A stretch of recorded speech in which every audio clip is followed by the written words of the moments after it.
Hello and welcome. I'm Ashley and today I'm going to be walking you through how I get my lived in beachy waves using the Dyson Airwrap. I recently did a full unsponsored review of the Dyson Airwrap and so many of the comments on that video were asking if I could show more in depth how I actually style my hair using the Airwrap. So today that's what we're going to do. I'm going to walk you through how I get this style with my Airwrap. This is the style I have been going to the most.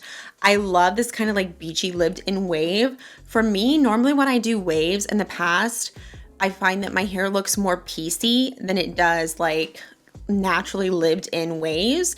So being able to achieve this has been a highlight of my adult life, I would have to say. So I'm very excited to share a step-by-step of how I do that. So throughout this video, I'm going to show you full screen me actually doing my hair as I talk through it. That way you can see in detail how I do each step. I want to start off by saying my hair is fine and it is naturally wavy curly, but the curled pattern it's definitely not like this. So that's why I have to actually style my hair, or why I choose to style my hair. But again, my hair is very fine. So I'll speak as I go through each step of kind of the different ways that I've adjusted my styling technique just to suit my hair being so fine. Because when I first got the Airwrap and when I was looking at reviews and tutorials, a lot of the videos were people who had thicker hair than I have. Their hair is not as fine. It's maybe more of a medium texture hair. So I found that I had to make a few adjustments that I didn't really see other people making. So I'm going to mention those throughout. That way, if you have fine hair, this is going to kind of help you, know how to adjust using the Airwrap to suit your hair as well. Before we get into it, if you like hair, makeup, skincare, any of that jazz, be sure that you are subscribed to my channel. I also have a monthly giveaway for my subscribers. I give away a $250 gift card every month and you could enter. It could be you. You could be the winner. So starting off with wet hair, I brush my hair out. My favorite brush to use is a wet brush. They're just, oh my gosh, they are the best brushes. So I start off by brushing my hair out and then I spray in a heat protectant. My favorite is the Bumble and Bumble Hairdresser's Invisible Oil Heat Protectant.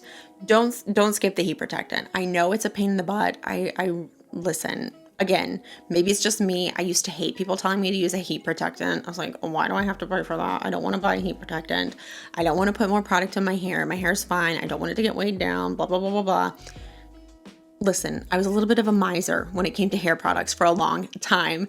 I think it's just because I have fine hair, so some products weigh my hair down. Any product I mentioned in this video, it's not going to weigh your hair down if you have fine hair, because I've tried it, I've tested it, and it doesn't do it to me, so hopefully it shouldn't do it to you either. So the next step is I go in with the Super Shine Cream from Oribe. This step, I don't put any on my root. I go from mid shaft to end, and this is just to give my hair some extra shine because I don't have a lot of natural shine on my own. But look at this. Look at this shine that we got going on here. That's all because of the Oribe. Now, my hair holds curl extremely well because my hair is naturally wavy curly, so it can hold a curl. It can memorize a curl like that. It has no problem. If your hair has a hard time holding curl, which I know a lot of times ladies, men, anyone else who has fine straight hair, there can kind of be an issue holding a curl or a wave. If that applies to you, then in this step, rather than using a super shine like I'm using, definitely go in and use either a mousse or a wave spray. I talk about these first two steps in a video I recently did. It's 10 tips for how to get your curls to hold longer. Definitely check that video out if you haven't already. I will link it at the end of this video as well as in the description box below. I go into a bunch of tips in that video that you can use not only with an Airwrap, but also with a traditional curling iron or curling wand. So those are really good tips that can help you hold your curl a little bit longer if you're someone who does have an issue with curls falling out. All right, next step, I section off a mohawk section of hair because my hair dries very quickly. So I don't want this part of my hair to get too dry for a couple reasons. One, because I style that last because that's literally the very top part of my hair, the part that you see the most of. So I style it last and it's going to be sitting there drying longer than the rest of my hair. And number two, the hair at the top of my head is the finest and it's also the shortest. So it literally needs the least amount of heat to get it to do whatever it is I want it to do. So I don't want to like dry that now and then it be sitting there. It's going to be completely dry by the time I get to that top section. So I just go ahead and section it off and I will come back to it later. Next, I go in and I use one of the smoothing brushes to pre-dry my hair. I like to use the firm one. You can use the regular smoothing brush if you prefer it. I've just found that I like the firm one better. And I basically just take large sections of my hair and I go in and I swipe through the roots a couple times and then pull it through the mid shaft quite quickly and then focus on getting the ends dry. For the pre-styling step when I'm going to wear my hair wavy, what I'm really focused on is making sure that my root and my ends are quite dry. My ends, I want them like basically completely dry because I want my ends out. I want them to kind of be like straight. I'm not gonna be curling them with the barrel. I want them to be more straight. So I really focus on getting the ends dry. And then the rest of my hair, I want that about 80% dry. All right, now when I hear people say 80% dry, 90% dry, that is so, how does anybody know what that means? It's a very difficult term of measurement for me. I literally would not know what somebody means when they say that. So for me, when I'm saying 80% dry, the like practical test for that is that I want my hair to feel, it looks dry, but when I touch it, it feels a little cool and almost just like barely damp. That part where it's just, you can only tell it's damp because it's still quite cool. It's just that sweet spot where it's like, okay, this is almost dry, but I need to dry it just a little bit more. That's exactly where you want it. The ends, I want completely dry, but the rest about 80%. Only because the ends, I will not be putting in the barrel, so I want them to go ahead and get dry.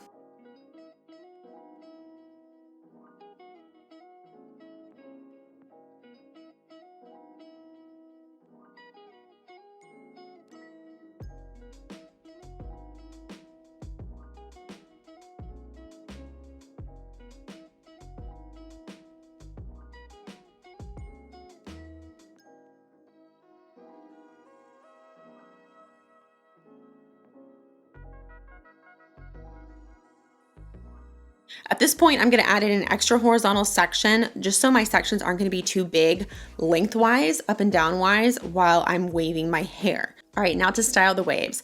I use the 1.2-inch barrels and I will use whichever barrel points towards that side of my face. So for my left side of my face, I'm going to use the barrel that points towards my face. Now, generally, I want the barrel to be pointing away because I like my waves to go away from my face. But because I'm going to be using the barrel upside down, I want the barrel to be pointing towards my face when it's upright. Now, when I first got the Airwrap, it would always give me pause. I'd be like, okay, which barrel do I use for this side? So for me, the easiest way to know which barrel is to put it up to my face and literally look in the mirror and see, does it point towards my face or away from my face? I go in sections that are about 1 to 1.5 inch, depending on where it is. I don't take any more than that because any more than that, it's just going to be too much and it's not going to wave properly. Closer to my face, I stick to about 1 inch, and the further back I get, I'm happy going about 1.5 inches, just because I like the waves to be a little bit tighter towards the face and a little bit looser towards the back. I find that once everything's styled and kind of like toss it out with my fingers, that gives me like the best, most like natural lived in finish that I'm going for. So I go in with the barrel upside down. I start at the root, wrap around, and I leave my ends out. I use the airflow on medium and the heat on medium. I find this works best for me because my hair is fine. So if I use the airflow all the way up, my hair just like flies away. It goes crazy. And using the heat on high, sometimes it gets too hot on my head when I'm super close to the root, because I do try to start my waves very close to the root just so that that bend gets going and I get a nice S wave with a nice loose end. Now I go hot for 15 seconds, 12 to 15, and then I activate the cold shot for 10. Don't skip doing the cold shot. That's what's gonna hold in the wave. You need to do the cold shot. It's the science behind it. It's what Dyson says. They know what they're talking about. Trust them. I do one side at a time. So I will do the entire first section on the left side, bring down the second section and style it as well before I move on to my right side. Again, I'm looking to have a nice S-wave that has, that kind of straight end, almost like a classic beach wave. And it's okay if not every section looks perfect. We'll go back and touch them up later. So don't worry if you get like one section, it just doesn't look right. It's okay. Especially because like once you like style the hair out and kind of tousle through it with your fingers, it's all gonna kind of meld together and it's gonna work, I promise. It might take a few tries, but it will work. It took me, I would say 2 to 3 tries before I really got it down to where I felt comfortable getting it right every time. So I then move over to my right side. I repeat the same steps, just using the opposite barrel. Again, since I'm going in upside down, I use the barrel that points towards my face when it's right side up, because once we flip it upside down, it's gonna be going away from the face.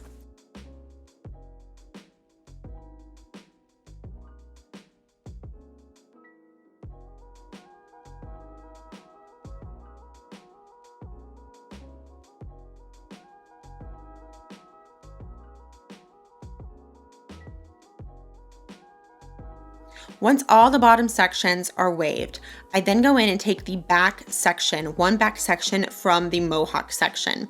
Now this one back section, I smooth it towards the back. I want to give volume and I want to make sure that I don't end up with a hole in the back of my head. If you have fine hair, I am sure you've experienced kind of having like almost like an extra part at the back of your head where there's like a hole and you can see through. It's not flattering, no one wants it. So styling this one section towards the back rather than towards one of the sides is gonna help me avoid that terrible hole and make sure that my hair does lay properly in the back. All right, now with the hair that's left, I will then go in and part my hair. I like to part my hair close to the center when I'm doing waves. I generally do a side part, but when I'm doing waves like this, I find that it looks best with more of a centered part. I don't go directly in the center because I do have a heart-shaped face, so I have this nice like little widow's peak right here. So if I try to do like a direct middle part, it looks very cattywampus. Like one side will be kind of like way up more voluminous than the other. So I just go just a tiny bit off to the center and it looks like a center part, it acts like a center part, but it's just a little bit off center. I then smooth and style one side at a time. Now for these sections, because they are like the finest part of my hair, I do sometimes turn the airflow down to the lowest setting just so that they don't fly away. The way to know if you need to do that is if your hair's kind of like flying away like crazy, maybe turn the airflow down and just see if that helps it. So on these sections, I do tend to go down on the airflow.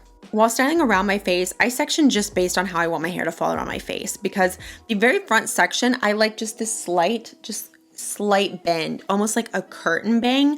So I'm not trying to get the waves quite as tight there. I just want there to be just a tiny bend in there. Once I've done everything, I will now go back in and anywhere that I see like a piece that I just don't love the way that it's like waving, I'll go back in and I'll just touch it up. And to touch it up, I will just go back in and do another wave exactly the way that I did originally. I find that that's all it takes to kind of correct any issues, just because my hair is so fine. If you're someone who has medium or coarse hair, maybe this won't work for you. But for me, my hair is so fine that if I go in and touch it up once it's dry, it still works.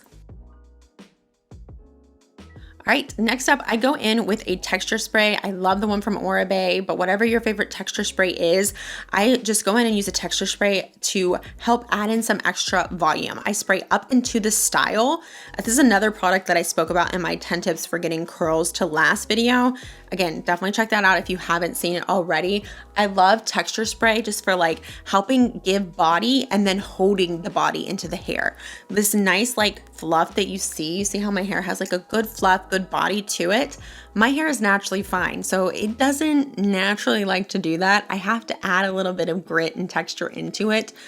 I say grit, but don't worry, the spray does not make your hair feel gritty. It just makes it feel more textured and more voluminous. So doing this step, really, you'll see it helps fluff out the hairstyle quite noticeably. I then go in and I finish up with a hairspray, and I also go in with my Super Shine cream that I spoke about. I just take the tiniest bit and I use it to smooth out any ends that maybe aren't as smooth as I like, because I do have naturally curly hair. So it does tend to get like a little bit of frizzies here and there, a little bit of flyaways, which is not a big deal. I also take a teasing brush sometimes, spray a little bit of hairspray on it and just smooth some of my flyaways up at the top. But you know what? Flyaways are normal. Everyone has them. It's okay. I don't stress that much about them. I do just like to kind of touch things up a little bit with a little bit of product. And I have found that is really the biggest help. I never like to use products, but once you find the right products for your hair, it makes such a difference. So these are the products that I really just count on. And again, I'm so happy with it. Like this hairstyle to me, I've always been someone that's good at curling my hair with a curling iron.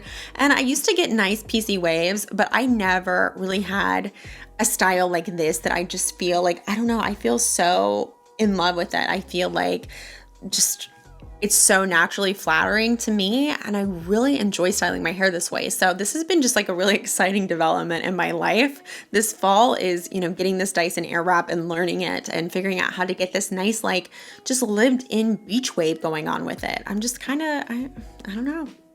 I'm digging it. I feel really pretty. So that's what's important, right? Right.